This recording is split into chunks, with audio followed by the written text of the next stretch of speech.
Hello guys, update ko lang kayo dito sa bagong server namin, no? Sa cross server ito guys. So medyo magulo kasi ngayon dito, so marami nagpapatayan.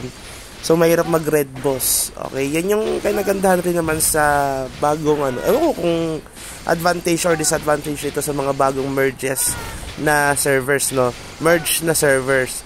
So dahil kasi marami nagpapatayan, mahirap mag red boss, pero nakakatuwa lang dahil nagiging active ulit yung mga players. Dahil nga syempre depende sa thinking, kung ikaw ay iniisip mo na hindi ka makapag red boss, hindi ka makapag mag-quit ka. Pero pagka na-challenge ka sa kanila, ay magpapalakas ka syempre, di ba? So ayun, tingnan nyo naman guys, umatras kasi tayo dahil nga sa titira tayo ng red boss, no? So yan, kita nyo naman, yan yung kinagandahan dito na sa bagong mga merge server, dahil nga nasusubukan mo ulit yung lakas mo, diba? So anyway, ang kalaban kasi namin dito, malalakas kasi sila, silang servers na yan, yung 160 at saka yung 143 ata, server na guild ng Humble at saka Angkol. Sila yung mga magkakasamang server dito sa at magkaali sa Falcon. Kami kasi ay Lion ata ito. Hindi ko alam kung anong color green na yan. Lion ba yan?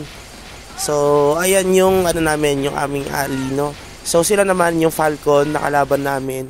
At talagang kapag may nakita dito na iba yung guild, talagang nagbabakbakan. So, parang nabuhay ulit yung MU Monarch. Anyway, sooner or later, sigurado yan, mangungunti ulit yung mga players. Syempre, magkakaiba reason kung bakit humihinto. Kasi almost 1 year na rin pala itong MU Monarch. 1 year and 2 months na ata or 3 months. So, and counting, and patuloy pa rin na maraming naglalaro nito, no? Kahit papano, somehow. So, yan yung mga nangyayari ngayon. Pagka nag-merge kayo ng server, kung yung mga bagong server dyan, naisip nyo na konti pa lang kayo or nangungunti na kayo, magpalakas lang kayo, kasi lalo na yung mga server 500, 400, alam ko wala pang merge na nangyari doon, o yung 600, wala pa yon. So mangungunti kayo dyan.